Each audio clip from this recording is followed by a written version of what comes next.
Hey everyone, welcome to another installment of Harry Potter Theory.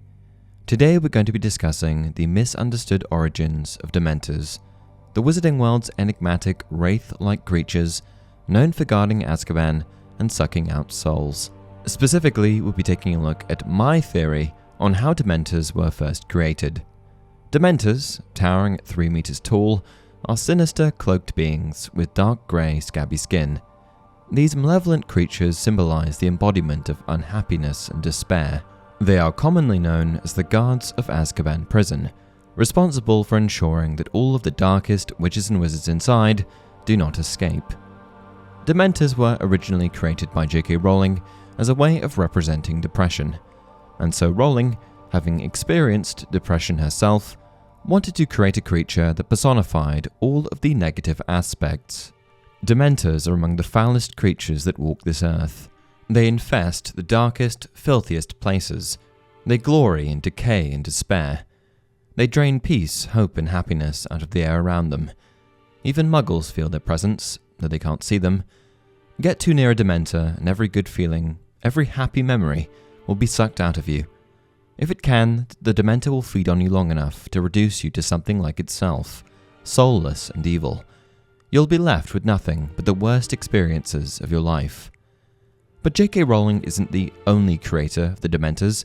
There has to be an in-universe answer as well. So, where did they come from?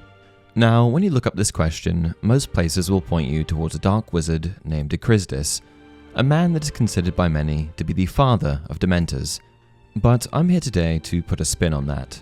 Acristis isn't particularly well known, but he certainly marked his place in wizarding history as he was a practitioner of the worst kinds of dark arts imaginable.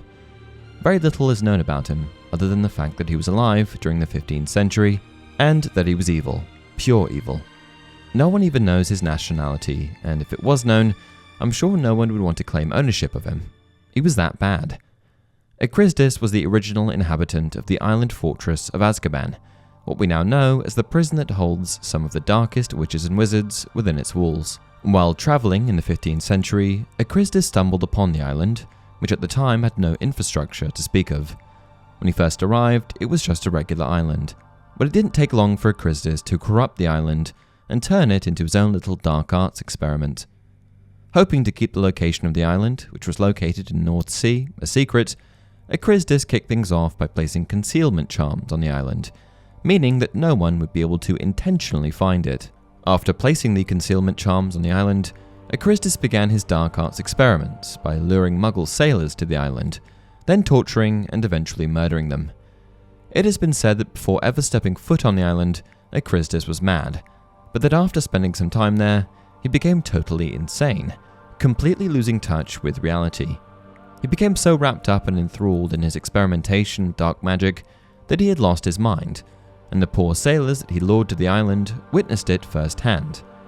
In his madness, it has been speculated that Acristis either unwittingly or perhaps intentionally created what we now know to be Dementors.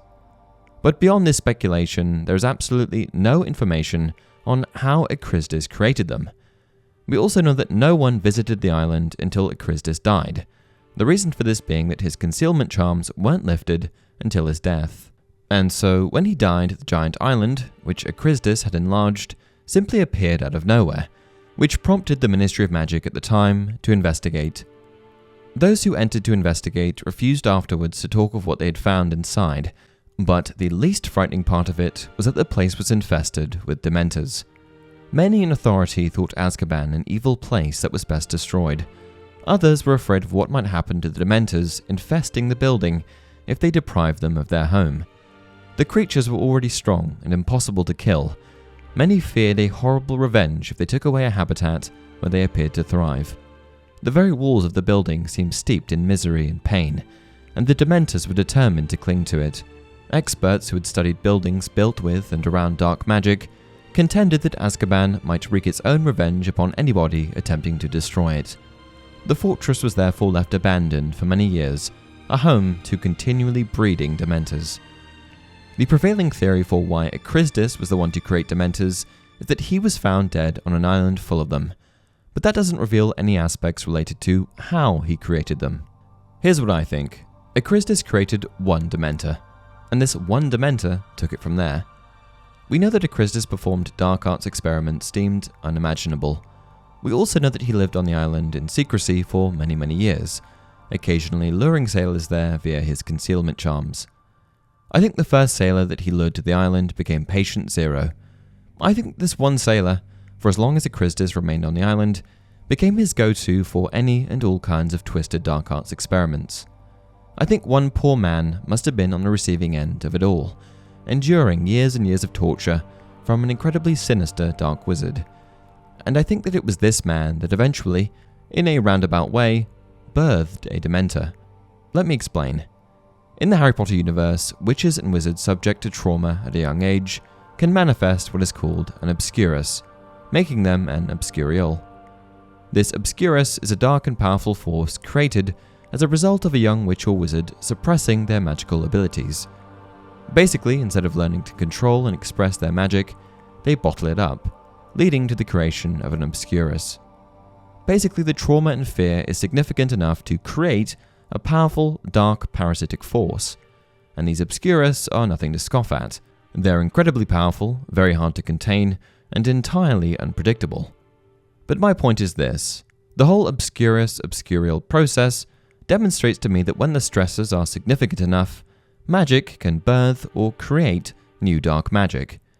And I think that the original Dementor was birthed or created from a man whose soul was continually tormented for years and years. The sailor may not have been magical himself, but he was certainly subjected to his fair share of dark magic. So it's not all that surprising that it would have had some sort of magical outcome. The man tortured on Acristus Island would have been stripped of everything: his dignity, his hope, his sanity, and eventually his very soul. He would have experienced the entire range of negative emotions associated with being a human, making him the perfect breeding ground for a Dementor, which of course represents all of those things: hopelessness, despair, etc. The alternative to this theory is that the Dementor wasn't birthed from the man, but was instead created from the man's soul. After years of enduring Acristus' torturous experiments, the final nail in the coffin came when Acristus cast a spell that ripped his soul out of his body. Ever heard of Avada Kedavra? We know that the killing curse leaves its victims soulless, but what this suggests is that the soul still exists, just outside of the physical body. I happen to think that one poor sailor's tormented soul had endured so much that when it was ejected from the body, it manifested into a dark and powerful depressive force, a Dementor. The existence of a soul is a somewhat abstract concept, making it quite difficult to define. However, the generally accepted concept of a soul is that it's a kind of immaterial spiritual essence, an actuating cause of an individual's life. It's what makes us tick, and it certainly has no scientific explanation. It's the soul that Dementors feed on. It's pieces of soul that Voldemort imparts into objects, and it's the soul that Avada Kedavra purportedly rips out of the body. The soul is what keeps our corporeal form earthbound, and that's why it plays a significant role in the conversation surrounding the wizarding afterlife. You can exist without your soul, you know, as long as your brain and heart are still working, but you'll have no sense of self anymore, no memory, no anything. There's no chance at all of recovery. You'll just exist as an empty shell, and your soul is gone forever, lost. Harry Potter very much perpetuates the idea that ultimately the physical body is merely a shell, a vessel that merely transports the vital life force within. And because the soul is immaterial, it exists forever, just like Dementors. If we are to go by one of my theories, we can reasonably conclude that Dementors are either A. Parasitic dark forces created as a result of torture and other horrific conditions, or B. Actual tainted souls of individuals that have been subjected to copious amounts of dark magic. But whichever theory you subscribe to, I still think that Acristus was only responsible for creating one Dementor. The rest of them, well, that was up to the first one, Patient Zero. Let me explain. The Dementors possess a powerful ability known as the Kiss. This Kiss is capable of extracting the victim's soul from their very body, leaving them as just a shell of their former selves. Conventional understanding of the Kiss would suggest that once it's performed, the soul is extracted and pushed into a sort of void, nowhere to be found. But I think that once the soul is ejected from the body, it turns into the very creature that pulled it out in the first place, a Dementor. The physical shell of the victim remains as just a physical shell, but it's their soul that's transformed. Dementors are known for having a strong impact on their surrounding environment, mainly characterized by a chilling decrease in temperature, diminished light, enhanced darkness, and instilling despair and hopelessness in nearby living beings. Harry experiences this firsthand in the books. An intense cold swept over them all. Harry felt his own breath catch in his chest. The cold went deeper than his skin. It was inside his chest. It was inside his very heart. Harry's eyes rolled up into his head. He couldn't see. He was drowning in cold. There was a rushing in his ears as though of water. He was being dragged downward, the roaring growing louder. The Dementors, by virtue of being Dementors, create the perfect environment for breeding. And what better a creature to understand human despair than another human? Or at least what used to be another human. How else could we expect a dark creature to understand the full range of human emotions? The Ministry of Magic classifies Dementors as non-beings, also known as non-human spiritus apparition, a classification which refers to creatures formed out of human emotions. And this sounds like a perfect description to me. There's only one mention of Dementors breeding in the books, and it occurs during an exchange between Fudge and the Muggle Prime Minister in The Half-Blood Prince. Even the weather was dismal, all this chilly mist in the middle of July. It wasn't right, it wasn't normal. But, said the Prime Minister, with a sense of dawning horror, didn't you tell me they're the creatures that drain hope and happiness out of people? That's right, and they're breeding. That's what's causing all this mist. And if we are to believe that Dementors breeding creates mist, then their attack on Harry on the train would support the idea that breeding just means attacking people, or perhaps animals, and sucking out more souls. During his encounter with the Dementors on the train, Harry experiences the following. A thick white fog was swirling around him, inside him. But I'm going to leave it there for today. What do you think? Do you agree with any of my theories? Do you have any theories of your own for how Dementors are created? Let me know down in the comment section below. Until next time, remember, it does not do to dwell on dreams and forget to live.